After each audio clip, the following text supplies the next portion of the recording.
Hoje o nosso bate-papo vai ser bem interessante, isso mesmo. Com muita fofoca, muita treta e muito disse-me-disse. Nosso convidado de hoje é o Bernard e, como eu sempre digo, eu vou deixar ele se apresentar para o nosso bate-papo rolar, tá bom? Tá com você aí, Bernard, se apresente. Fala, Lisboa, tudo bem? Tudo. É bom da gente estar aqui batendo papo, a gente que tem história, né? Temos história juntos. Haja história, hein? Mas, Lisboa, eu me descobri conservador num determinado momento da minha vida, quando o Bolsonaro tomou a facada. Até então eu não sabia quem eu era politicamente. Né? Eu sou um jornalista que completo no ano que vem 39 anos de carreira. E eu não tinha um olhar para as coisas, para a política, eu tinha um olhar jornalístico. Mas quando o Bolsonaro toma aquela facada em 6 de setembro de 2018, a facada do Bolsonaro foi, na minha vida, um divisor de águas, porque eu percebi que havia algo muito forte na política brasileira. Estavam tentando tirar de campo um homem que era desacreditado, por boa parte, mas que carregava multidões nos aeroportos que andava. Lembra disso? Lembro. Que onde ele ia pelo país, ele carregava multidões. E a coisa, após a facada, só aumentou. E aí, eu acho que foi a oportunidade, porque Bolsonaro tinha 9 segundos na televisão da propaganda política. Nada. Ele só passava, oi, tchau. 1.900.000 reais Zero. de verba para presidente da República não é nada. Zero. A Dilma foi eleita, a gente sabe como, em 2014, com 1 bi. Caraca. 1 bilhão jogado no lixo. 1 bilhão. Caraca. E o Bolsonaro, 1.900.000. Aquela facada foi um divisor de águas para o Brasil. Bolsonaro sai de 9 segundos da televisão para 24 horas em todas as emissoras. Uau. Porque ele tomou a facada. Mundial, aquilo foi no mundo inteiro falando. Exatamente. E ali eu me descobri conservador, porque eu percebi que havia alguma coisa muito grande sendo arquitetado no país. E o que era isso, né? Era o establishment, o globalismo apostando em Alckmin e destruindo uma carreira solo, porque é uma carreira. O Bolsonaro foi uma interrupção do sistema. Tanto é que quando o Bolsonaro vence a eleição, colapsa o sistema inteiro. Exato. Por 4 anos. Alckmin foi uma tragédia eleitoral, se a gente olhar. Pô? E aí o que o sistema fez? Se rearranjou, né? Que era o Alckmin presidente. Diz, olha, o Alckmin não tem condições, não tem empatia, não tem público, não tem voto. Mas nós precisamos colocar alguém que seja antítese do Bolsonaro e o Alckmin do lado.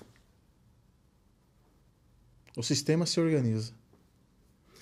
Eu me descobri conservador quando eu fiz essa leitura. Quando o Bolsonaro tomou a facada, você estava onde? Eu estava na Assembleia Legislativa de São Paulo, eu era assessor de imprensa do presidente, na época, do PTB, que é o partido que eu ainda sou filiado, Partido Trabalhista Brasileiro. Legal. Tá? Na época era o Campos Machado, eu era assessor de imprensa dele, eu trabalhava com ele nessa época. E qual foi a repercussão lá dentro? Porque eu lembro que eu fazia muitas lives nesse período, foi um negócio muito louco, porque as informações se desencontravam.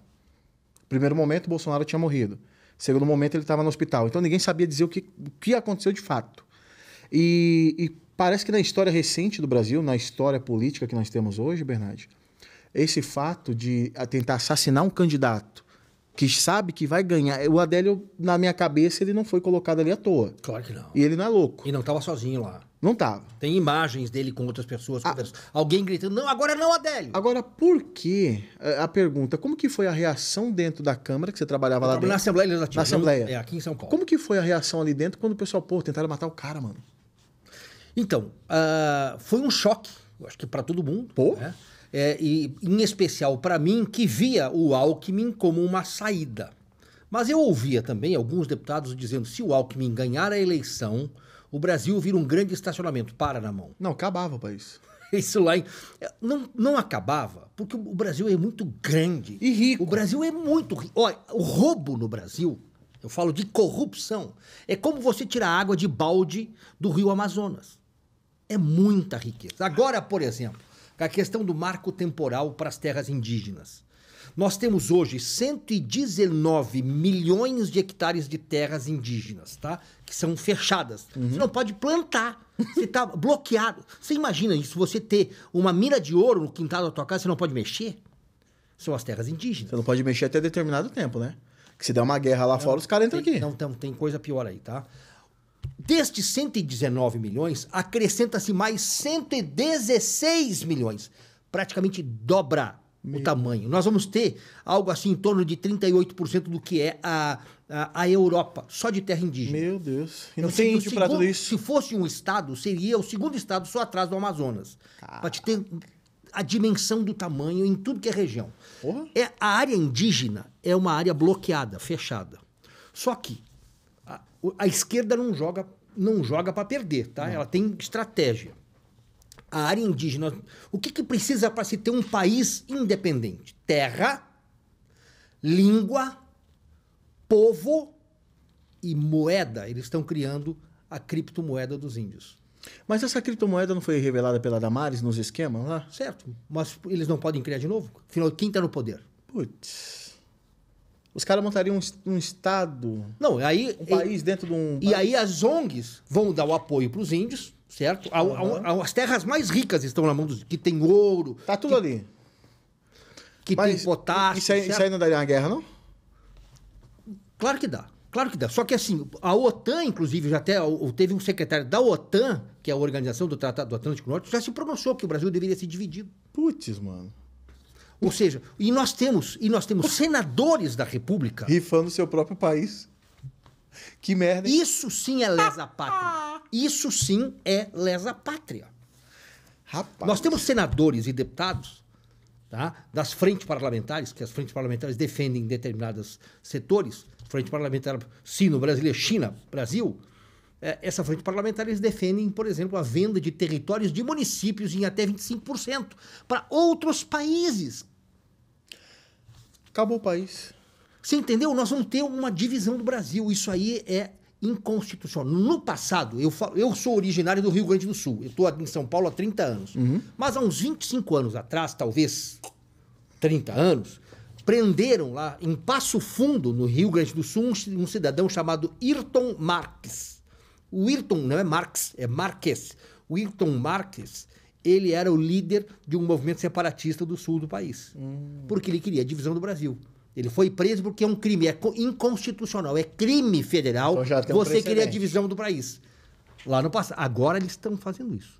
Estão fazendo isso. Quando o Lula vai para a ONU e fala 48% das queimadas foram reduzidas... Mentira. Pura mentira. E ele está dizendo, a Amazônia... Antes todo mundo falava da Amazônia, hoje ela fala por si só. Sabe o que é isso? Isso significa a autonomia das ONGs e o território da Amazônia está sendo entregue. Quando ele faz aquele evento no Pará, criando ali um fundo internacional, são 8 países que compõem a Amazônia. Cria-se um fundo internacional, eles estão vendendo a Amazônia por meia dúzia de dólares. Caraca, não sabe os bilhões, trilhões que tá lá debaixo. Só para te ter uma noção. É incalculável o valor. Eu posso estar enlouquecido aqui, mas só em nióbio. Pô, uma tabela periódica está aí na Amazônia, mas só o nióbio. É 97% que nós temos? 98% do mundo. O resto está no Canadá. Do resto no Canadá. Nós temos hoje, em termos de 98% de nióbio, a nossa reserva descoberta vale, olha o número, não vai caber na tua calculadora, tá? 300 trilhões de dólares. É o que vale em valores de hoje. Sabe o que significa isso em real? 1 quatrilhão e meio de reais só de nióbio. O PIB do planeta todo não dá isso. É 100 trilhões de dólares. Caraca! Por ano. Nós temos 3 PIB só de nióbio. Você entendeu a riqueza desse país? É uma coisa assim, é roubar água de balde do rio Amazonas e não vai acabar nunca. Não acaba. Só que, por que nós temos tantos pobres e Lula vem defender os pobres? É porque o pobre, na verdade, é uma massa de manobra. Você tem que ter eles para justamente fazer o que eles querem. Porque se você pegar, eu estava vendo um mapa, é muito louco, dos estados do Nordeste que compõem ali em cima, aquela região. Quando você vai vendo a questão de assistencialismo, o socialismo ele dá o assistencialismo. Ele tira você do emprego, carteira assinada, para te dar esmola. Te dá miséria. Sim. Se você dá uma olhada, tem estados que tem mais pessoas recebendo Bolsa Família do que carteira assinada. Eu não sei se é o Maranhão, era 2 Bolsa Piauí, Família Piauí, para cada... Então você imagina, 500 mil trabalhador e 1 milhão de Bolsa Família. Não bate. Aí os estados daqui, Sul e Sudeste, têm que mandar dinheiro para lá, para ficar recompondo eles. E essa reforma tributária do Lula é exatamente isso, né? É concentrar ainda mais a arrecadação fiscal em Brasília e cada vez menos nos estados e nos municípios. A ideia é quebrar tudo? Não, a ideia é eles terem o controle mesmo. A ideia é ser... Você não corre comigo, sai fora. É exatamente o contrário do que o Bolsonaro fazia. Menos Brasília, mais Brasil. Eu sei. Esse é mais Brasília, menos Brasil. Entendeu? É exatamente... Nós estamos na contramão hoje. Na contramão daquilo que é o senso. Você ficou você ficou na meio televisivo muitos anos. Sim. Você viu várias políticas. Sim. Várias campanhas presidenciais, Sim. governadores. Um caso como o Bolsonaro, você já tinha visto na história? Não. O que nós estamos... Não. Acho que no mundo nós não tivemos. Nós tivemos alguns líderes globais, mas como o Bolsonaro, né, que nasce... O Bolsonaro, ele é absolutamente orgânico. Isso. Por que eu quero te dizer orgânico? Não construíram ele, marqueteiros, cara, era ele... O Lula não foi orgânico porque o Lula tinha todo um sistema de sindicatos por trás, para levantar ele. Isso. Bolsonaro, quem estava por trás dele? Tanto é que o Bolsonaro teve dificuldade para montar a equipe de governo, porque ele não tinha gente. Bolsonaro não tem grupo. Política é feita por grupo. Correto. Certo? Hoje o Bolsonaro pode dizer, hoje ele tem grupo. Mas quando ele chega ao poder lá em 2019, o Bolsonaro tinha meia dúzia de grupo. Tanto é que ele coloca muitos elementos técnicos, porque ele não tinha político. Eu vou te dar um exemplo. Ele não tinha quem colocar como embaixador brasileiro nos Estados Unidos. Tanto é que ele indicou o Eduardo Bolsonaro. Isso. Agora o que é muito louco. O Bolsonaro nunca... Ele sempre foi vereador e depois só deputado. Então ele nunca pegou um executivo, correto? Certo. Prefeito ou governador. Certo. Só que o fato de ele nunca ter estar no executivo, o primeiro mandato dele de presidente... Ele foi colocando justamente um corpo técnico em volta dele. O que deixou o governo sobressair. Entre guerra, pandemia, o governo... A economia brasileira passando nos Estados Unidos, Inglaterra, bem. Então, assim, ele colocou do lado dele técnicos. Tarcísio de um lado, você olha, olha o currículo do Tarcísio, governador de São Paulo. Então, ele foi jogando pessoas técnicas no segmento e nos principais ministérios. Hoje, se você for olhar de 22 para 23... De 22 ministérios, o Lula está fazendo quase 40 ministérios. Manter o ministério é muito dinheiro. E não é técnicos, é político. Então, eu acho que o Bolsonaro cometeu alguns erros. Tá? Não a questão de técnicos, mas precisava aparelhar a máquina. Igual a esquerda faz? Não é igual. Não, assim, você fechar o sistema. Porque eles fecham. Por exemplo, né, na educação. Foi colocado primeiro o Abraham Weintraub lá. Primeiro foi aquele que é boliviano. Eu esqueci que saiu lá, caiu. Isso. Depois veio o Weintraub, né, como ministro. Não se aparelhou a máquina. Então você tinha o topo da pirâmide. Mas você não conseguia. E embaixo não tinha ninguém para sustentar. Porque ele também não tinha grupo. Né? Então não tinha ninguém. E da mesma forma como a questão de ter a imprensa na sua mão. Seriam neutralizar, né? Você não vai falar bem de mim, mas não vai falar mal. Toma, cala a boca. Então, o sistema, não tem jeito. O sistema é assim. A imprensa é uma prostituta que se deita com quem paga. Enquanto o Lula pagar, o Lula é meu macho. Exatamente. Parou de pagar, acabou. E aí o Bolsonaro não se deitou e não pagou. E aí foi alvejado o tempo inteiro. Não precisa se deitar, só pagar. Agora vamos lá. Será que... É terrível falar isso, mas meu amigo... Você viveu 30 anos lá dentro? Eu tenho 39 anos quase de profissão. E eu vou te dizer assim, jornais do interior, jornal de bairro, o cara fala mal do prefeito quando o prefeito não põe a verbinha lá. Se não soltar quirelinha, pau de arara. Imagine nacional. Agora, por exemplo, nós vamos ter eleição para prefeituras no Brasil inteiro. São 5.570 prefeitos concorrendo e 58.208 vereadores. Uau, é muito vereador. Tá? Então, nós temos que ter um público gigantesco concorrendo. Esse é um momento em que nós perdemos a eleição à presidência da República, né? Lula ganhou nas urnas. Mas não tem Nas como. ruas, não. Exato. Ganhou nas urnas. O que nós temos que mostrar hoje? Que nós temos grupo. Porque hoje apesar de ter muita gente embaixo da mesa com medo, Tem. tem muita gente dormindo embaixo da cama com medo. Nós vamos montar, os conservadores precisam hoje identificar as suas lideranças e apoiar massivamente. O problema é que nós não temos partido político conservador. Aí você diz, pô, mas o PL está abrigando o Bolsonaro. Mas se a gente olhar a história do PL, o vice do Lula, nos 2 primeiros mandatos do Lula, era José Alencar, era do PL. Uhum. Então, historicamente, o PL também já votou agora coisas do Lula. Agora, que 20% mais ou menos da bancada do PL não é fidedigna conservadora. Agora, é isso que eu quero pegar com você, que entra um detalhe aí. O PL virou a casa dos bolsonaristas, correto?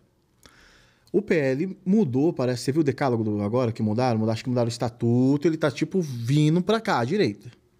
Se você tem um partido com 100 deputados federais jogando junto, ninguém pode cuspir fora. Teve um deputado, parece que foi varrido. Foi lá do Ceará. Ó, você não corre Fez comigo... o L numa foto com o Lula. Então, você não corre comigo, sai fora. Sai fora, aqui não é seu lugar. Foi isso. E essa atitude eu acho muito bacana. Por quê? Porque você vê alguém do PT se assanhando com o PL? Com alguém da direita, não. Tanto que não o PT e os partidos satélite, PSOL, PCdoB... São 15 partidos da esquerda. Tudo Dos 30 que nós temos, 15 são de esquerda e nenhum conservador mesmo, raiz. Agora a pergunta, você acha que no Brasil, porque a gente viu o que aconteceu com a Aliança pelo Brasil, não fundou. Você acha que com essa composição que nós temos hoje no TSE, a composição política, o Brasil um dia vai ter um partido de direita ou vai ter que pegar um partido que já se encontra aí, trocar estatuto, mudar a legenda, mudar número e empurrar? Eu acho que tem as duas coisas. Eu acho que nós não temos hoje alguém que saiba realmente fazer partido. Talvez deu pra ver. Muito pouca gente. Eu Deu pra colocaria o Dr. Marcílio Duarte, que para mim, é o papa dos partidos políticos do Brasil. Ele fundou, por exemplo, o PSL, que o Bolsonaro concorreu. Fundou o Partido do Paulinho da Força.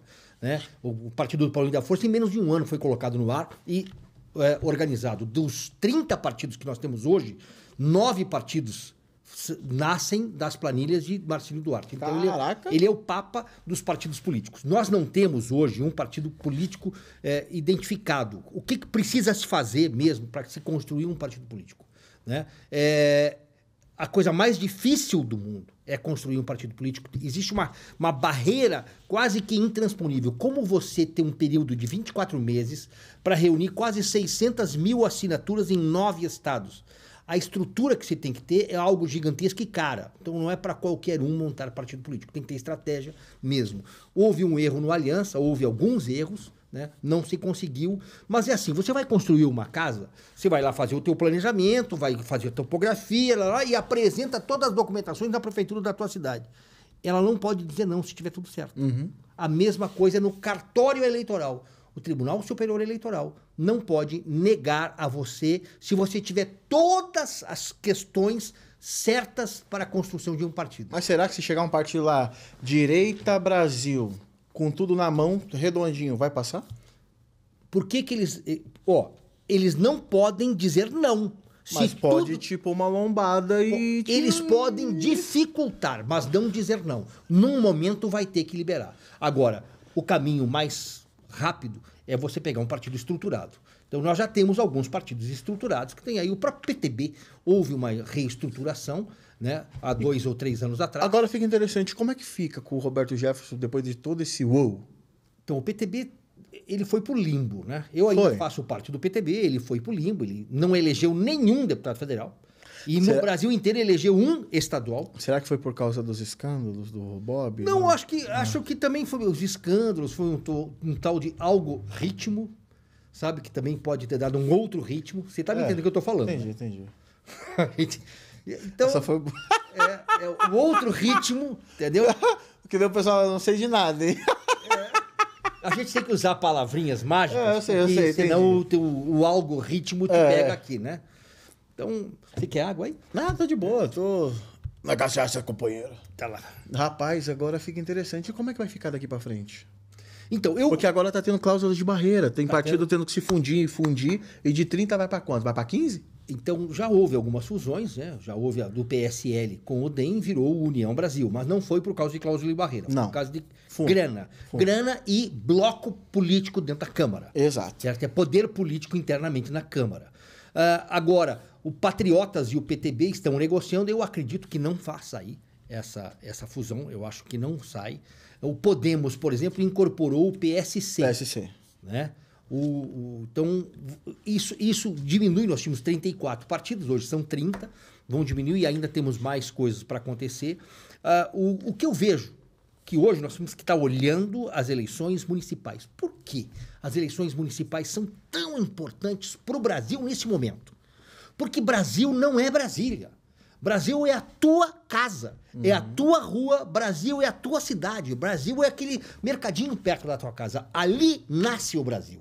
E ali está a liderança que precisa ser construída, porque são as lideranças municipais que fazem com que Brasília seja o que é. Então nós precisamos ter hoje construção de milhares de novos líderes como vereadores e prefeitos, milhares, certo? Então esses milhares, é o trabalho de formiguinha mesmo, tá? É um trabalho pequenininho que nós vamos fazer, espalhar esse conservadorismo em todos os municípios do Brasil, com apoio aos conservadores, à direita, e lá nascer 1, 2, 5, 4, 8 vereadores, você me entende? Porque um vereador é um cabo eleitoral potencialíssimo. E aí, quando nós tivermos candidatos a governador, a senador, a presidente da República, a deputado federal e a deputado estadual, esses vereadores são os cabos eleitorais mais importantes que tem. Então, este é um momento de base. Nós precisamos estabelecer uma base poderosíssima que nasce na cidade, no município. Agora, olhando para o cenário atual, 23, nós estamos 24. Como que você acha que vai ficar essa questão da renovação? Porque teria que ter uma boa estrutura e o PT já viu isso. E o PT não vai deixar, ele vai tentar obstruir o máximo que der. Por quê? O Bolsonaro ele anda entre o povo, o Lula não. Sim. E essa é a campanha que você se anda. Sim. Não, essa é a campanha do encontro com o povo, né? Você tem que estar ali junto do povo, e aí é a hora de construir, né? Você tem que construir essa base, e agora precisa ser construído. Por exemplo, São Paulo, né, que é onde eu moro há 30 anos. São Paulo não tem um candidato conservador na sua essência. Mas essa é a pergunta de 1 milhão. Você acha que São Paulo consegue eleger um conservador? Porque aquele mapa político ali, ele está muito esquerda. Quando você cai para o interior, ele é bem conservador. Quando você cai para o centrão, é muito esquerda. Aí eu te pergunto, em 2018 o Bolsonaro tinha condições de ganhar a eleição? Não tinha. Então, a eleição, ela não está ganha ainda. Correto. Entendeu? Então, por exemplo, eu vejo que nós não temos... Foi lançado o nome do Ricardo Salles, que é um excelente nome, seria uma grande aquisição, tá? Eu acho que o Ricardo seria um grande prefeito para São Paulo, assim como eu acho que o príncipe Luiz Felipe de Orleans de Bragança também seria um grande prefeito para São Paulo, né? Com um homem de visão, um homem que... Mas tem um detalhe, o Salles, ele tem um nome bom. O Salles, o que eu gosto dele é que ele é imbativo e vai para cima. A questão de pautas e costumes. Então ele briga muito nessa área. Já o Príncipe, eu acho ele muito assim, muito light, muito sossegado, muito polido para conversar. Cadê o confronto? Tem hora que você vai, merda, cala a boca. Não, eu sou majestade. Eu acho ele muito delicado, cara, muito suave. E é um cargo que você tem que ir para arrebento. Tem hora que você não pode ficar tomando míssil. O Alckmin não tem esse perfil, por exemplo, de embate. Ele sempre foi um low profile, um perfil bem discreto. Bem moderadinho. Exatamente, o Alckmin, diferente do Mário Covas. Só que tinha uma estrutura para fazer o Alckmin, como teve uma estrutura para fazer o Lula. Então ele pode ser o que ele quiser. Bolsonaro veio do zero. E você percebe que o João Dória era o engomadinho? Meu Deus. Ele era um Mauricinho de sapatênis, entendeu? E que foi eleito. Então, a questão aí é marketing e política é muito da hora. Mara Gabrilli, por exemplo, Não tem condição nenhuma. É uma senadora que não vale nada pra mim. Trocada ela, a Mara Gabrilli, é uma senadora que não tem... Eu até escrevi pra ela certa vez, olha, a senhora não é só deficiente física, a senhora é deficiente de caráter, porque a senhora não honra os votos que a senhora recebeu em 2018. É uma senadora que não faz nada por São Paulo e nada por ninguém. Mas provavelmente não vai ser reeleita. Claro que não. Então, eu quero te dizer que uma eleição é uma construção e uma oportunidade. Se criam oportunidades. Por exemplo, hoje, nós não temos um candidato conservador em São Paulo e eu acho que se vir um elemento, um cidadão... Pode fazer um barulho. Que pode... E aí tu tem umas questões chamadas fé. Exato. Certo? Os pilares da fé não são visíveis, mas são perceptíveis. Correto. A fé, ela move montanhas, com uma palavra. E, de repente, tudo isso que está construído hoje no imaginário das pessoas é destruído com algo novo que possa surgir. Por exemplo, o Pablo Marçal, eu sei que ele está querendo encontrar um caminho para concorrer a prefeito de São Paulo. E vi que você recebeu aqui o Padre Kelman, eu falei para o Padre Kelman, o senhor deveria ser o nosso candidato a prefeito de São Paulo. Conversei isso com o Facuri, que é o presidente do PTB, para oferecer o nome do Padre Kelman. Mas o Padre Kelman disse para mim, Bernardo, eu não estou disponível nesse momento. Bom, mas eu acho que o PTB precisa ter a chance de voltar a ser o partido que ele sempre foi. Então, não pode deixar de disputar a prefeitura de São Paulo, primeiro porque ele tem hoje o seu DNA forçadamente conservador. Se a gente olhar o espectro da eleição, quem foram os candidatos, eu sou um deles, eu concorri a deputado estadual no ano passado, e eu coloquei meu nome agora à disposição. Se o Padre Kelman não quiser, se eu não tiver outro nome, pode indicar o meu nome à Prefeitura de São Paulo. Por quê? Porque nós não podemos deixar o partido no vácuo. E nós não podemos deixar o eleitorado conservador no vácuo. Porque quem são os candidatos? O Boulos, que é o mapa pintado de vermelho. Isso. O Boulos já está sendo tido como o prefeito. Meu amigo, a eleição falta um ano. Mas se o Boulos entrar, vai complicar. Nós vamos comer bolos no final dessa festa, meu irmão. Nós vamos comer bolos no final dessa festa. E nós precisamos de um plano B. Então nós temos o Boulos, aí tem o Ricardo Nunes, que era o vice do Bruno Covas, que foi o vice do Dória. Olha que historinha, tá? Vai embora. Conservador? Ainda estão querendo colocar Marta Suplicy de vice do Ricardo Nunes. São os dois principais candidatos. Depois você tem Kim Kataguiri, que é um cara que a gente não sabe quem é. Exato. Mas sabe que se vende fácil. Aí você tem Tabata Amaral, que é o jogo pesado do globalismo. E ninguém mais. Aí talvez o Vinícius Poit. Por isso que eu acho que há, sim, uma oportunidade. Tem um vácuo. Tem um vácuo. Que o PTB pode muito bem ocupar, ou Democracia Cristã, ou o PP. Se os partidos entenderem que pode se fracionar isso, tem que tirar voto do Boulos, certo? Mas nós conseguimos... Pô, olha a jogada da esquerda. A esquerda tem o PT... Ela fracionou. Jogou para todo lado, depois todo mundo se junta. Exatamente. Ela tem o PT e ela tem 14 partidos em volta do PT. Nossa. Dos 30 partidos, eles são 15. E os outros 15 estão pulverizados. Então, a gente consegue ter uma ideia de que se nós tivéssemos mais de um partido conservador, nós poderíamos ter aí também um enxame de abelhas. Mas nesse momento, olhando para a Prefeitura de São Paulo, se nós lançarmos, nós poderíamos ter um outlier, aqui, um cara fora da curva.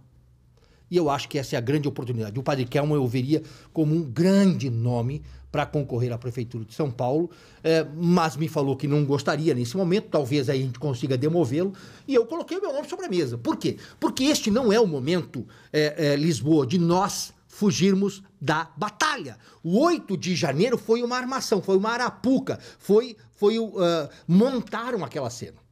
E aí muita gente está com todas as estruturas judiciais montadas a partir disso, de prisão, cassação, cala a boca, censura. Nós não podemos, este é o momento que nós não podemos ter medo. Porque o covarde não herda o reino dos céus. Então, este é o momento de soldados empunharem as suas armas. O que é a minha arma? Informação, meu irmão. Eu não uso arma, não tenho revólver, não tenho nada. Mas a palavra é mais forte que um canhão neste momento, porque a palavra traz consciência. O canhão traz morte. Hoje nós temos uma população, Bernardi, de mais de 58 milhões de conservadores. É muito mais, né? Tem mais. Dá bater 70 é facinho. Agora, o que acontece? A gente tem algumas pautas que está começando a despertar o povo e as ruas. De novo. Uma das pautas que eu vi é o aborto. Então, eu estou vendo muitas entidades, arcebispos, pastores.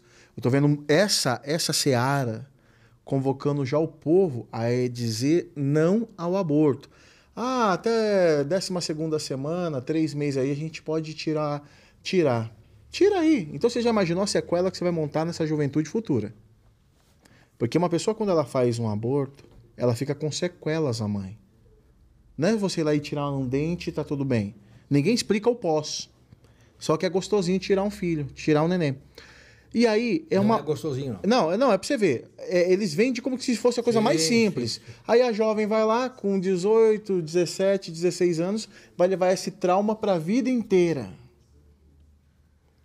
Psicológico, às vezes emocional, bebida. Espiritual. Olha só, Deus te deu o ventre para a vida. Eles querem formar um ventre como um sepulcro, lugar de morte, onde é lugar de vida. O útero é um templo de vida. De vida. E vai virar um sepulcro. Cemitério. Um cemitério. Então, assim, eu sou cristão, eu vejo pelo lado espiritual que o inimigo ele sempre quer destruir a base, que é a família, é o pilar. Ele sempre vai lutar contra a vida, ele vai destruir. Olha só, o que Deus deu como vida, ele quer criar agora como morte. Você tá vendo? Ele não pode, mas, era a vida, agora ele quer morte. E adolescentes, quando passa esse processo de aborto, que é traumático para ela carrega essa sequela para a vida inteira. Então, eu tô vendo milhares de pessoas pelo Brasil inteiro, já falando em manifestações, em um povo voltar para as ruas. E as ações que estão acontecendo, como legalização das drogas, que é uma pauta também. E eu me lembro, Bernardo, não é ser profeta do caos, mas o Bolsonaro falava tudo isso. Ele falava, não vai vir via legislativo, Congresso. Não, vai vir via judiciário. Eles vão pautar o aborto, eles vão pautar a droga. E ele falava. Agora, como que fica na cabeça de um cidadão olhar e falar assim, cara, ele falou e eu não acreditei. Então, por isso que eu acredito que as eleições de 24 vai ser uma eleição muito cabeça, não muito emocional. Porque quem ficou em cima do muro tá tomando pancada agora. E quem fez, né, o amor tá tomando pancada agora. Eles estão sentindo isso. Como é que fica agora? Como que você vê essa questão? Porque o Brasil é um país conservador, mas pauta de aborto acaba unindo o país inteiro de novo. E se esse povo sair pra rua, vai ser difícil, porque eu me lembro que eles pediam a cabeça do Bolsonaro 24 horas, pondo impeachment. Só que eu me lembro de uma fala do Lira. Não se faz impeachment quando você não tem povo. Exatamente. Só que o Lula não tem povo, se faz impeachment. Então, o momento certo, quando o sol e a lua trincar, o Alckmin senta na cadeira. Isso é possível. Com relação ao aborto, é possível. Eu acho que o Alckmin vai assumir em determinado momento, como já assumiu este ano o poder, por 60 dias. Tá? Lula viajou tanto que por 60 dias o Alckmin já foi presidente. Uhum. Em 8 meses, Lula só foi presidente 180 dias. Que ruim. Entendeu? De 8 meses, né? 6 meses, o Lula foi presidente e os outros 2 foi o Alckmin, em tantas viagens que ele e Janja fizeram pelo país. Você trouxe vários elementos aí para discussão. Essa questão do aborto, está se pensando em fazer um plebiscito, que eu acho que é importante. Tem que ouvir a população. Não, já jogaram como resposta. Você acha que vai ter um recuo? Agora, vou deixar quieto, deixar na gaveta aí para daqui 10 aninhos de novo. Tá, mas assim, se nós olharmos, vamos olhar com frieza isso. Quem manda é o povo, pelo menos é o que está lá no artigo 1 da Constituição. Tá? Todo o poder emana do povo. Mas em 2005, nós tivemos um plebiscito sobre liberação de venda de armas e munição, certo? E 63,19% dos eleitores, 59 milhões e 200 mil eleitores votaram pela liberação de armas e munições no Brasil. No ano seguinte, o PT, Lula, editou o Estatuto do Desarmamento. Ou seja, em 2005, nós aprovamos o armamento por plebiscito. Uhum. No ano seguinte, veio o Estatuto do Desarmamento. Exatamente, isso é a democracia democracia relativa que nós já estamos vivendo desde sempre. Ou seja, o povo diz uma coisa e o governo faz outra. Então, nós podemos ir para um plebiscito dizendo não ao aborto e o governo vem e faz lá uma lei de interrupção ou um estatuto da mulher, de proteção ao ventre da mulher. E se o povo vai pra rua? Porque do Estatuto do Desarmamento ninguém foi. Hoje- Ele desarmou o povo na cara dura. Então, hoje, o povo na rua Tá mais informado. bem mais informado, mas o povo está temeroso. Mas a primeira assim, saída... Vem aí o Flávio Dino, né? A gente não sabe se ele vem ser... Eu não sei que dia vai pro ar isso aqui, mas o Flávio Dino, como ministro do STF, seria um Alexandre de Moraes elevado à potência 1000. Ah, mas eu acho que o Congresso, o pessoal ali já tá espertinho, porque o Pacheco acabou deixando passar tudo que era prerrogativa dele. Então agora tá feio para ele contornar. Porque quando era para ele falar parou, já deu, ele deixou. Eu não sei, eu não acredito muito no Pacheco, Não. não acredito na Câmara, entendeu? Eu acho que nós elegemos um Congresso conservador, é até a página 5, entendeu? A partir da página 6 ela está em branco, está sendo construída, então eu não acredito muito nos nossos políticos. Está faltando maturidade do eleitor ainda, que se vende facilmente. Tá? Nós temos eleitores que são absolutamente volúveis, vulneráveis, né? Pelo Bolsa Família e por todas as situações. Se a gente fala de consciência política, convenhamos, não é todo mundo. Tem pessoas que não querem nem saber de política. Eu sei. Agora, se você pegar hoje os prefeitos que estão pedindo esmola, passando a salva, estão desesperados por 2, 3 milhões, enquanto alguém quer um avião de 400 milhões, esse povo, eles estavam bem quando estavam o capitão lá. Agora chegou o homem do povo e eles estão passando necessidade. Será que isso não daria um choque? Fala, pô, Então, eu não precisava ir lá pedir esmola e agora, pô...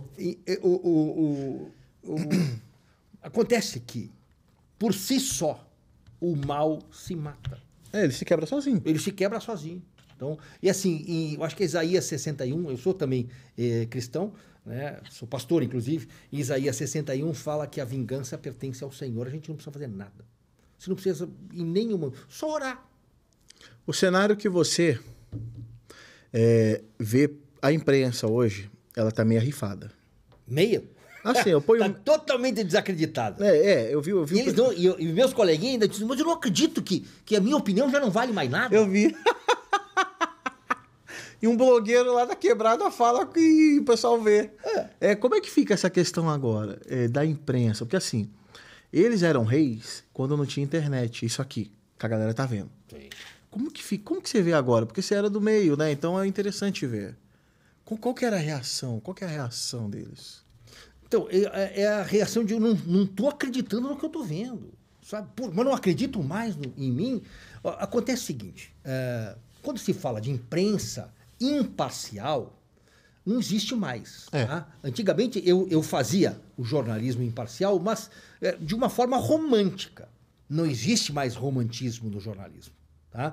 E também nunca existiu imparcialidade, porque sempre eu tô aqui num acidente aéreo, tá? Eu vou fazer a cobertura de um acidente aéreo. Eu tô dando eu como repórter, eu reporto aquilo que eu estou vendo. Acontece que chegou o Lisboa, que é um outro repórter com um outro olhar, com uma outra expertise, vai reportar outras coisas que eu como repórter não vi.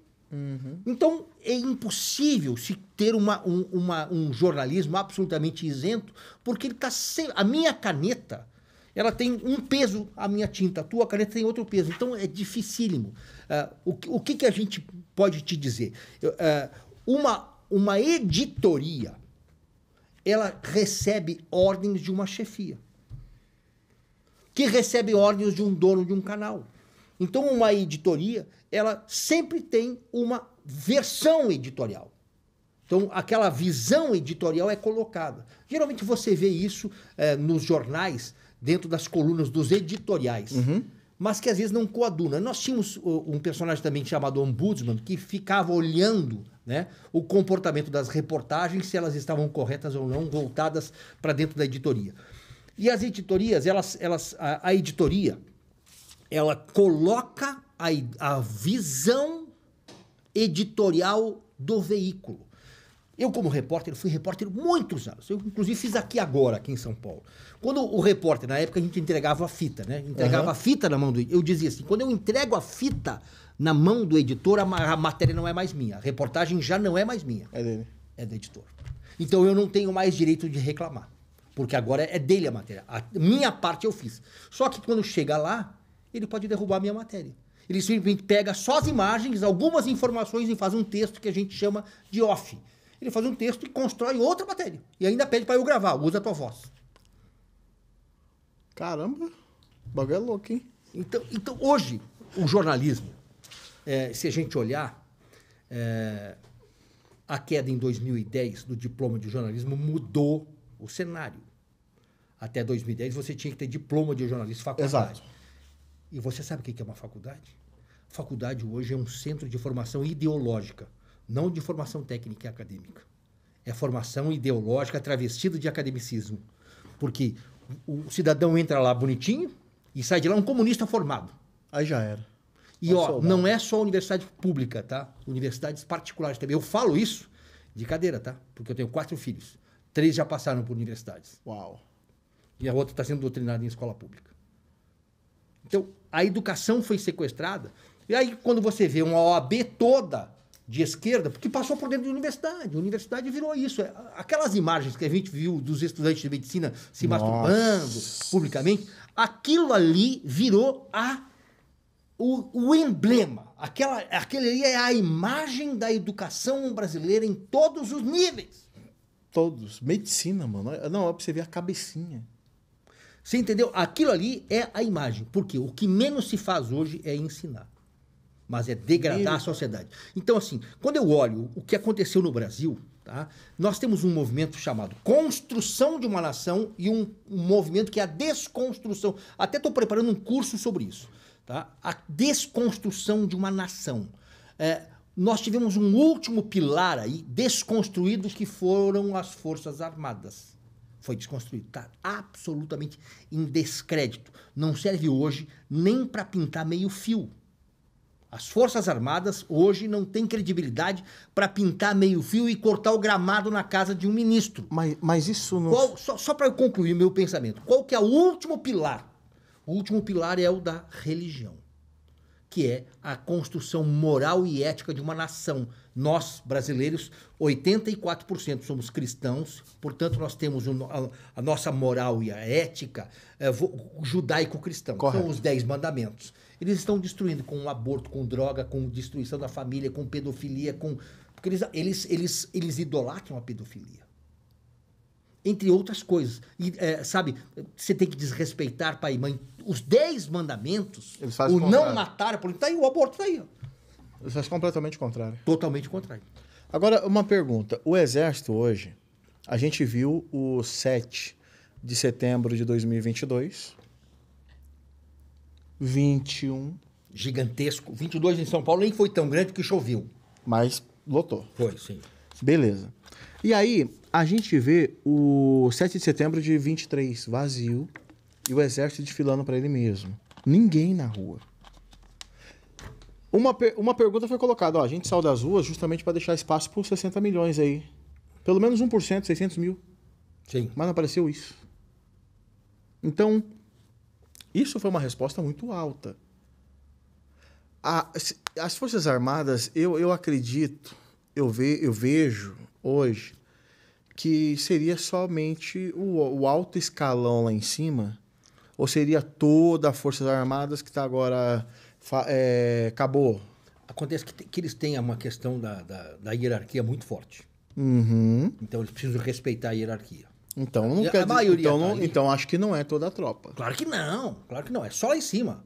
Tá? É só a cabeça que tá zoada. Pouquinhas aqui embaixo, tá? Agora assim, ó, eles têm uma questão, eles são uma espécie de concurso. O público tem concurso porque é uma carreira que eles construíram. Correto. Então, teoricamente, eles têm lá uma estabilidade no emprego, uma aposentadoria garantida.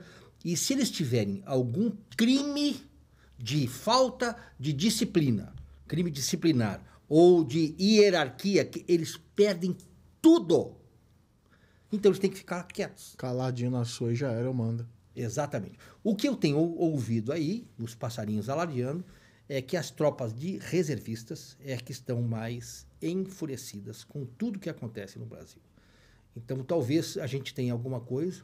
Isso pode despertar lá na frente um alto comando, um pessoal muito mais. Opa, nunca vou por essa linha, vou aqui. Acontece o seguinte: quando a Glaze critica o Tribunal Superior Eleitoral, né? Poxa, eu até ouvi as pessoas. Não, agora ela falou, agora eu consigo concordar com ela. Eu tenho uma outra visão. Nós não precisamos mais de Tribunal Superior Eleitoral. Eles vão ganhar sempre a eleição da forma como está. Assim como o Maduro ganha a eleição com 99% dos votos, tendo 96% da população na extrema miséria. Por quê? O sistema, meu amigo, está na mão deles. Então, realmente, a ditadura não precisa de eleição. Então, ela tem, num determinado momento, ela tem razão. Para que nós precisamos de Tribunal Superior Eleitoral se nós já estamos no poder? Mas a Gleice, porque é fogo, a Gleice falar isso, quando ela fala isso, ela não estaria tentando contra a democracia? Não, é que democracia para eles é quando eles estão no poder. Não, porque a gente tem que ser honesto. Quando a Gleice Hoffmann, dentro do Congresso Nacional, diz que não precisa de Supremo Tribunal Eleitoral, a Gleice, a deputada, a presidente do PT, ela não está fazendo um ato antidemocrático? Tanto é que Alexandre de Moraes imediatamente respondeu. Mas por que outros perdem mandatos? E ela não? Se tornam inelegíveis, né? E ela não? Porque ela faz parte da patota. É porque você vê que... E essa ação, o povo não está vendo? Claro que está vendo. Tá vendo? Porque na história, Bernardo, a história, ela só se repete, só muda os personagens. Hoje você está embaixo, mas não tem como você não rodar. Ela vai rodar. Por mais que você pode travar, tirar óleo, murchar o pneu, mas ela vai completar o círculo que é grande roda gigante, uma hora não você está tem embaixo, como. outra hora você está em cima. Porque olha só, é o pêndulo. Isso. Uma hora vai virar. Se você pegar hoje as eleições americanas, até tá difícil para algumas emissoras no Brasil reconhecer. O Trump vai levar lá. Do jeito que tá, ele vai ganhar. O Trump ganha, mudou o cenário mundial. A Argentina, do jeito que tá, o Milei leva. Você pega o Chile já sinalizou. A direita é a próxima.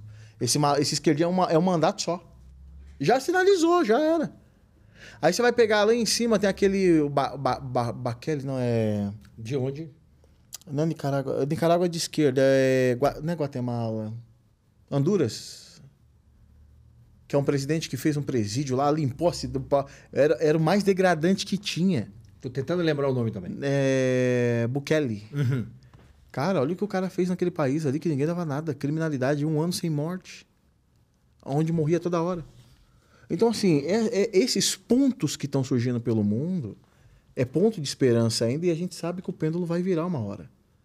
Porque a sociedade, nesse período pandêmico, foi refém. Foi refém. Eles viram. Totalmente. O mundo viu isso. Sim. Então, assim, eu acredito muito, eu não vou deixar de desacreditar nunca, mas eu acredito que, assim, você nunca mexa com o dono da tribo. E teve muitos caciques que sofreram a afronta. E o cacique, ele só fica esperando o momento certo de mandar a tribo te atacar. A pior guerra que a gente enfrenta hoje, e que a gente pode enfrentar, não é com aquele cara que já quer resolver tudo agora. A pior guerra é com aquele paciente, que deixa você usar todos os seus recursos, todas as suas ferramentas, ele já viu onde você é fraco. Ele vai te pegar. Então, o que eu vejo hoje no cenário político, minha visão, posso estar equivocado. Eu vejo um grande teatro que foi desmanchado e grandes coisas que estavam ocultas que ficou descarado. Está tão descarado que alguma coisa vai ter que acontecer uma hora. Não tem jeito. Não tem outro caminho. Aí já avançou o sinal. Então, assim, se você parar, vai bater. Uhum. Tem que ir agora. Então, e aqui nós temos um personagem chamado STF que ultrapassou todos os limites. A missão é do Senado e a missão é do Congresso. Eles que se virem. Eles têm que se virar. Alguma coisa teria que ser feita no país. Tá vendo? Para ver uma... Porque assim, o Pacheco é presidente do Senado. Tá na Constituição a prerrogativa dele. Ele não consegue cumprir o que está escrito? Não, ele não faz. Porque está sendo conveniente, né? Você acha que o Pacheco ganha? Em Minas Gerais a próxima eleição? Não se reelege. E ainda mais em Minas, com tudo que ele fez. Então você está vendo que vai haver uma renovação, querendo ou não querendo? E o medo da esquerda é que... Olha como o negócio é louco, Bernardo. Em 2018, quando o Bolsonaro sofre a facada, qual que era a visão do brasileiro? Só o Bolsonaro resolve tudo.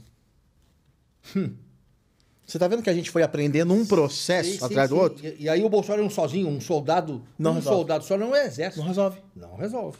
Aí, o que a gente viu nas próximas eleições? Congresso. Mas a gente não olhou para o Senado. Que é o mais importante. O que aconteceu? O que a gente viu agora? O que a gente demorou 4 anos para ver. Era Bolsonaro para mudar? Não. Congresso? Não. Era o Senado, gente. Exato. Todo esse tempo era só o Senado. Exatamente. O problema é que o Senado teve uma renovação, a última eleição, só de 1/3, né? Então, na verdade, eram eleitos aí 27 senadores só. É um por estado. Agora, a próxima, 26, nós teremos uma renovação de 2/3. Então, são 2 senadores, são 2 votos. Se repetir o que aconteceu no primeiro, a maioria do quê? Conservador. Os caras tomou o Senado. Você tá vendo que eles estão vendo lá na frente que nós não estamos vendo? Sim. Os caras falaram, mano, esses caras vão tomar o Senado na nossa cara aqui e vai devolver o que a gente fez. E aí eu vi o cara do PCO, é que é muito louco, política ela é estratégica. Costa Pimenta. Você viu o que ele falou? Tudo que vocês estão fazendo aí vai virar contra nós. Sim. Porque se esses caras pegar o poder, eles vão picar mandioca na gente. Sim. Ele já cantou. Inhame, chuchu, vai tudo. Você imagina, os caras falam, se eu invadir, é 17 anos de cadeia, eu tô fora. A esquerda sobe de Brasília. Você não vai ver uma militante quebrando e fazendo mais nada. Tem precedente. Sim, tem jurisprudência, né? Acabou. Criou jurisprudência. Não, você tá vendo que se virar da merda? Então, mas tem um detalhe também, né? O Lula, hoje ele tem a maioria no STF. Se a gente olhar, o STF são 9-2. A Exato. votação está sendo 9-2. O Lula tem a absoluta... E quando você tem um país hoje que é administrado pelo judiciário, você não precisa mais do Congresso. Não, aí é onde colapsa. Então, aí... Caciques não divide poder. Se eu tenho, deixa o meu. Exatamente. Vai dar alguma coisa. Quanto mais eles vão expandindo o poder, menos eles vão regredir. Eu sei. Então, aí a esperança está de que um Senado entenda que ele poderá ser... Acionado. Ele poderá acordar. Mas isso é bom. Se você olhar, é bom pra caramba. Por quê? A próxima eleição... Você toca violão? Não. Piano, mas mais canta, ou menos. né? Piano também é corda, né? Você toca isso. teclado, mas tem corda lá dentro. Tá lá. A afinação é... Você tem que apertar. Até dar o tom. Exatamente. Então, hoje, nós estamos sendo apertados. Uhum. E quando se aperta, se sobe o tom. Então, nós estamos subindo oitava. Então, nós estamos sendo apertados, arrochados. A sociedade está sendo arrochada. E agora, com essa questão da droga, que o próprio Pacheco falou, nós vamos colocar essa PEC aqui Porque contra tá passando a droga. demais. A questão da interrupção da gravidez, a gente tem que cuidar da palavra, né? Por causa do algoritmo. Exato. Então, o Senado está sendo... E aí eles estão sendo apertados e a corda está esticando. Corda é tom. Então, daqui a pouco vai pegar outra afinação, meu. Vai. Porque tá desafinada a nossa orquestra. Não, eu tô vendo os senadores assim, olha, dá tristeza. Tem uns lá que fala, pelo amor de Deus, vai pra onde, cara? É só 84 senadores? Agora, nós temos cada senador. Agora observa. Cada tranqueira ali, Agora- meu irmão. Cada agora- deputado tranqueira. Mas observa. Com as vitrines da internet, tá todo mundo vendo. Você consegue enrolar 2 vezes, 3, mas tem uma hora que não vai dar mais pra você enrolar o mesmo cara. É o que tá acontecendo hoje com o Brasil. Então, vamos fazer um cenário hipotético. Um cenário mais idiota do mundo. O Bolsonaro elegeu quantos senadores? Eu não tenho... Eu não tenho Uns esse dado. 16, né? Por aí. Se ele repetir, agora é 2 por estados. Nós temos 27. Vamos deixar 26, tira Brasília. Se você eleger 1 por estado, mas não pode acontecer. Os estados mais conservadores vai eleger 1. Ou 2. Isso é fato. E com essa necessidade de ausência do Senado Federal, nós estamos se sentindo sozinhos. Não tem Senado. Você pode montar um time no Senado poderoso ali dentro. Sim, sim. Aí, acabou. Você pode ter 500 ministros de um lado, que não tem jeito. Sim. Por quê? Porque a prerrogativa é do Senado. É a única casa que pode acelerar o processo. dar limite, ou dar impeachment, ou não dar. Aí acabou. Impeachment de ministro do STF. Isso. Impeachment de presidente é a Câmara. Exato. Agora, nós temos que considerar uma outra coisa. Nós temos uma urna eletrônica no meio do caminho. Mas assim, nós temos que considerar outras coisas, né? Nós temos a mudança, a alternação de poderes. Do TSE, né? Vai mudar. Nunes vai ser o presidente. Cada presidente é um ritmo. O Barroso estava num Talvez ritmo. por isso que entendeu? Então é um por isso ritmo. que a Glaze falou para acabar com o TSE. Porque na próxima eleição, o presidente do TSE não joga o jogo dela, né? Então, você vê como. Dá tempo ao tempo. É. Sabe, eu fui para Brasília esses tempos, os caras falaram, Lisboa, decisão política se muda com decisão política. Claro. Não falou mais nada. Eu falei, fiquei olhando. É mesmo. É só ver o clima e a maré pra onde tá indo pra você ver. Me deu a projeção de 23, 26. Um nome pra presidente da República. Me dê. Quer que eu te dê mesmo? Vai, desenha aí pra mim o cenário 26. Não, posso jogar aqui pedras no caminho. Então tente. Mas vamos lá. Eu acho que o grande nome para 26 seria Paulo Guedes. Não. Essa é a minha visão. Não. Me dê o nome. Agora, Tarcísio tá aí, ele precisa se consolidar mais. Não, olha pra você ter ideia. Zema é um bom nome. Isso. Tenta montar uma composição pra 26 agora. Não tem condições. Não, tente. Não dá. Por que não dá? Porque as pedras mudam muito fácil. Não, mas tente montar qualquer coisa aí. Então, Paulo Guedes, presidente da Isso, República. mais quem? Concorrendo? É. Vai ter Ratinho Júnior, que quer. Vai ter o Zema, que quer também. São uns, tá? Na minha visão, eu acho que o Paulo Guedes seria um grande nome. É isso. O Paulo Guedes, eu vejo ele como um mestre das contas. Ele é bom nas contas. Cara, mas ele é bom de enfrentamento. Não, ele é bom. Lembra do debate que ele tinha na Câmara dos Deputados? Não, eu vi, mas ele é o cara que faz o dinheiro aparecer. Ele é o cara. Ele é fácil. Ele é a galinha de ovos de ouro que tem que estar do meu lado. Agora, tu imagina esse cara. Tu imagina esse cara numa ONU, imagina ele numa OCDE, imagina ele num G7, num G20, num Fórum Econômico Mundial. Agora observa. Você jogou o Guedes. Quando você vai pra linha de centro, para as eleições de 26 não tem nome. Porque tá tudo com o Lula. Não vai dar pra eles falar que agora é anti-Lula. Nem dividir não vai virar. Você engana a primeira, não a segunda. Certo? Tarcísio provavelmente vai pra reeleição. Eu acho que ele não vem a presidente. Beleza. O Zema é o último mandato dele, ele pode ir ao Senado. Pacheco morre em Minas. Acabou o Pacheco, já era. O Zema, na verdade, assim, o Zema tá preparando a campanha para presidente, porque ele tem dado entrevista nas rádios. Mas no partido que ele tá, não elege ele. Esquece. Esquece. Presidencial business. Quem tá com o dinheiro? PL. Você tá vendo? Você tá vendo que vai funilando? Tá funilando? Se você não querendo funilou... E você acha que o nome do Paulo Guedes ainda não veio? Não. Talvez até para... Não. Eu acho que você... Concorda comigo que é um baita nome? Não, ele é um baita nome, mas se você for olhar politicamente, você tem que montar um cenário que você pegue. Então você tem lá, o Ratinho Júnior vai querer vir. Mas não tem condição. Não esquece, não tem cacife pra isso. Aí você pega o Zema. O Zema tá no último mandato, provavelmente ele pula pro Senado. Ele pulando pro Senado, ele neutraliza quem? Pacheco. Sim. Só que aí o Zema vai fazer o quê? Se ele vem pro Senado, tem que vir mais um. Sim. Minas é o que não falta é nome. E o Bolsonaro provou que se pôr a mão, tem mais um ou dois senadores lá. Esquece. Talvez venha por lá, Esquece. venha Braga Neto. Acabou. Ele faz dois. Mineiro. Então, tá vendo que eles estão olhando lá? É uma projeção na frente. Quando você olha lá para 26, a gente só tem dois caminhos. Direita ou esquerda? Bolsonaro ou Lula? Não tem mais ninguém, não tem nome. E o Moro? Acabou, politicamente o Moro. É Senado ali, O Moro vai acabou. ser caçado ainda esse ano. É troféu.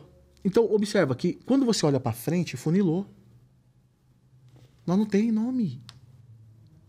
Ah, mas e o Bolsonaro? É carta na manga. Porque o Zema, sozinho é Zema. Zema com Bolsonaro é o Zema. Porque embora ele governe Minas, tenha um capital político, uma boa gestão, o partido que ele está tem um histórico que não é muito bom. Lembra que o presidente do Novo fazia? Amoedo. Sentava o pau e foi Lula. Uhum. Então, quando você vai olhando a configuração, posso estar errado. Mas quando nós dois olha lá para frente, não tem nome. Você só vê 2 no final do túnel. Isso é, pela idade avançada do Lula e os problemas de saúde que ele tem, se ele vai conseguir chegar até o fim do mandato. Porque o Alckmin ele só tem essa vez para sentar na cadeira. Ele não vai ter a segunda vez.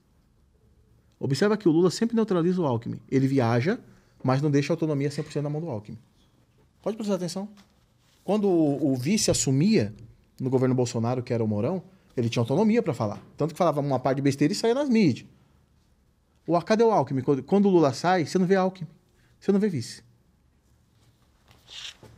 O Lula vai operar agora. Você viu quem vai ficar ali na secretaria? A esposa. Porque não confia no Alckmin. Ele operou. Essa operação que o Lula vai fazer, quantos meses é? Pô, não tenho ideia. Vamos lá, 1 mês. Porque ele vai ter que ficar... mais, porque ele vai ter que mexer no quadril, né? Isso. Ele vai colocar prótese? Não, acho que é prótese que ele vai colocar. Então, na cabeça do ferro. 60 dias no mínimo.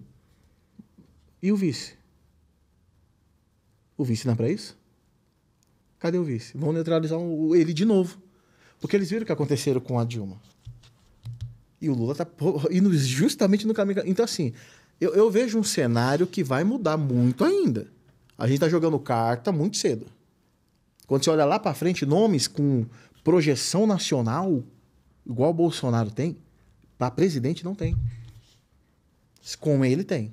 Sem ele não tem. Então, quem o Bolsonaro abraçar... E tá vendo o jogo? É. A gente tem o É Tarcísio... mais ou menos como Elias, quando sobe na carruagem. Exato. Passa a capa dele para Eliseu. Eu falei com o pessoal nos Estados Unidos, os caras falaram, cara, qual que é a pior parte aqui nos Estados Unidos para 24, que é a eleição presidencial? É porque tudo que estão fazendo contra o Trump tá deixando ele mais forte. Como que você acaba com um cara desse? Quanto mais tu bate nele, mais grande ele fica. Você fala, cara, não tá... Mais arrecadação ele tem, inclusive. Não, agora observe o Bolsonaro. Exatamente. Tá todo mundo vendo as injustiças. Sim. Perdeu o mandato. Sim. O pessoal, agora já era. Continuou vivo. Caçaram e deixaram inelegível. Agora já era. Caçaram não, só deixaram ele eleger. Agora ficou maior. Então o capital político dele cresceu. É verdade. E com tudo que ele falou, tudo que ele vinha falando, alertando, tá acontecendo agora. O capital político dele só tá subindo. É que nem você deixar 1 milhão no banco. Todo dia tem juros. Tá todo mundo vendo isso. Não tem nome para 26. Ou é Bolsonaro ou é quem ele indicar. Sim. Acabou. Sim. Então, quando você vai vendo essa configuração, ela funila. O Lula, eu não sei, mas será que o Alckmin dá um pontapé no Lula? Acho que o sistema vai dar um pontapé, numa hora certa vai dar um pontapé no Lula. Fala, Lula, e não é nem no Brasil, tá? Porque o Lula tá fazendo muito impropério aí fora. É bom. Entendeu? Global, só fala coisa, né? E tá tomando aquela que ele ficou no vácuo com o Joe Biden. Meu Deus. Ele fala assim com a mão. Então, o Lula tá... E aí, daqui a pouco, o sistema não quer mais o Lula. O Lula já serviu para alguma coisa. Era só para trazer o Alckmin. A carruagem do Alckmin foi o Lula. Exatamente. Porque o Alckmin... O sistema queria o Alckmin sempre sonhou ser presidente da República. Mas não tem capital Mas não conseguia sozinho. Caramba. Em 2006, o Alckmin concorreu com o Lula, chegou no segundo turno, e no segundo turno ele teve menos votos do que no primeiro turno. Exato. Olha aí. Então, caraca, hein? O bagulho é louco, hein? nós temos muita água para rolar. Nossa. Eu acho que a eleição municipal agora, do ano que vem, traz também Como você vê esse cenário para 20... Agora vamos lá, na rua. Bolsonaro na rua e Lula trancado. Pro ano que vem? É. Nas prefeituras? Correto. Então, o Lula... acontece o seguinte, que a militância da esquerda ela é uma militância orgânica dentro de sindicatos. Correto. Tá? E dentro de universidades e escolas. Uhum. Então, a militância dos conservadores é muito aqui, ó. Não, a tia do Zap dominou o mundo, já era. Tá? Então, isso aqui é muito mais forte. É muito forte porque corre muito mais rápido. Porra! É rastilho de pólvora. Porra! Corre muito rápido. Então, e é uma eleição mais barata. Exato. Entendeu? Porque eu não preciso viajar para Presidente Prudente para pegar um voto lá. Eu tenho que ir aqui no bairro, próximo à minha casa, falar com o meu vizinho, falar com o dono da quitanda. Então, é uma eleição mais barata. E mais barata aqui, porque pode fazer o impulsionamento, né? O anúncio pelo Facebook, Instagram, enfim. É bem mais barato. Você atinge as pessoas. Então, é uma eleição mais barata que exige menos, corre-se mais, mas exige menos financeiramente. Então, eu acredito que estas eleições vão revelar a verdadeira face conservadora do Brasil. Com o maior número de vereadores conservadores e o maior número de prefeitos conservadores. Isso aí é muito importante porque é a base eleitoral de 26. É a partir da eleição do ano que vem que se constrói a base de 26. Aí já era. Aí você bate o martelo. O presidente agora é um de direita e acabou. Tem a base completa. O problema é que nós temos que pensar que o presidente é só um cargo. Eu sei. Você tem que ter todos os outros. Então, essa base municipal, ter prefeitos conservadores e vereadores, o maior número possível, é muito importante porque vai eleger na próxima deputados federais, senadores, governadores e o presidente da República. Quando você tiver a maioria deles de conservadores, aí você tem condições, principalmente no Senado, que você consegue mandar o cala-boca que tem que ser dado.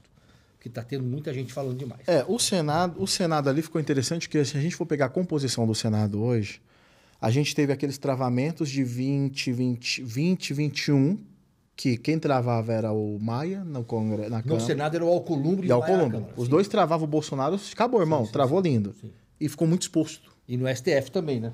Isso, mas os dois ali segurou na casa, que se os caras abrem a porteira, vai embora. Só que aí teve um outro detalhe também que é importante você ver, que a gente teve nesse ano de 23?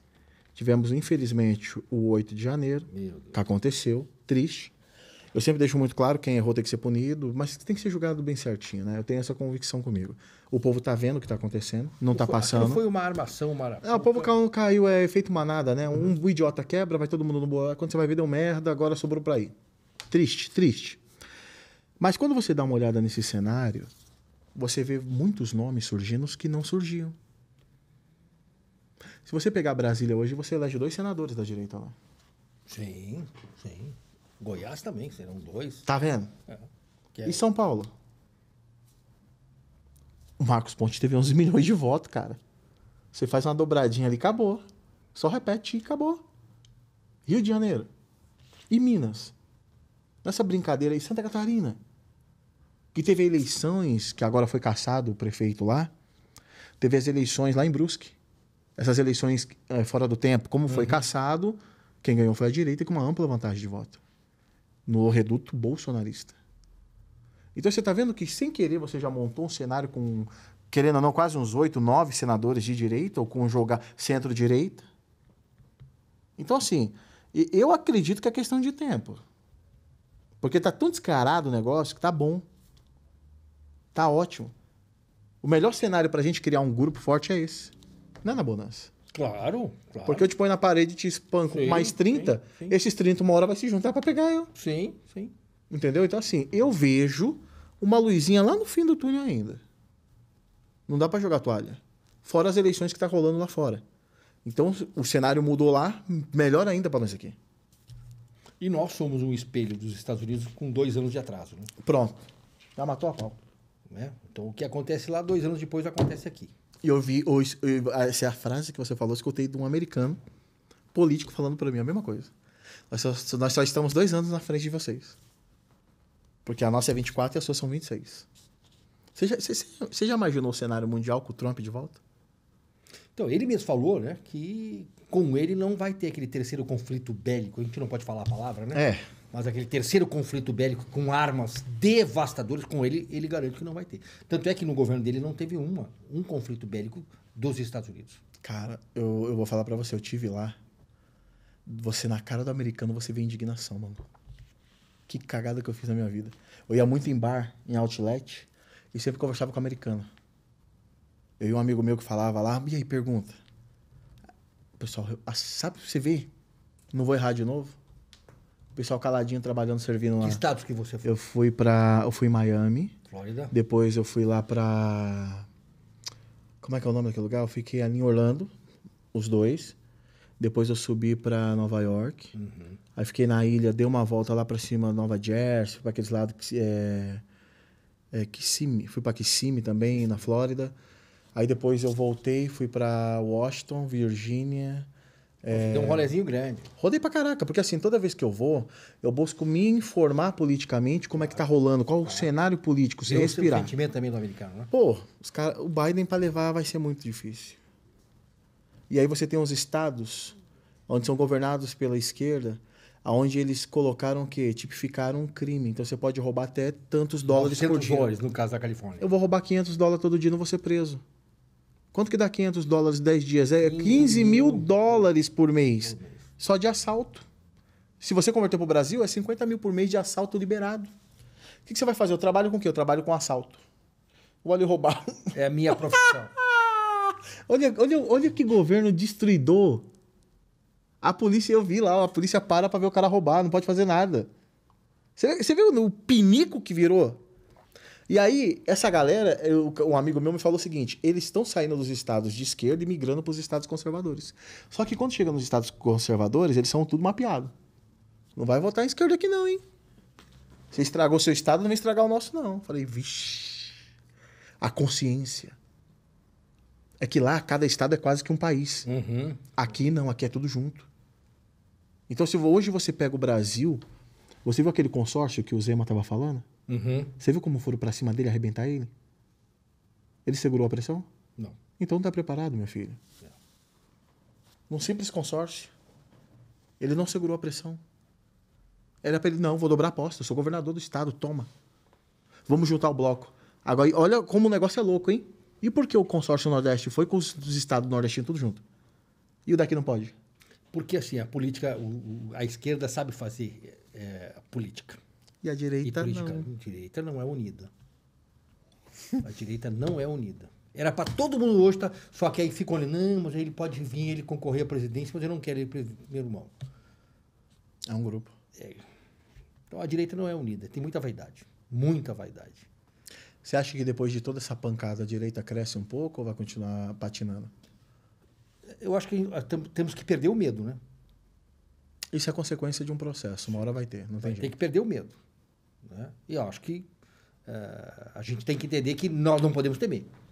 Covarde não entra na terra prometida. É conquistado. Nós temos que conquistar a terra. Então, o Brasil, por enquanto, essa batalha nós perdemos. Essa batalha nós perdemos. Nós temos que entender isso. Só que a guerra inteira nós não perdemos.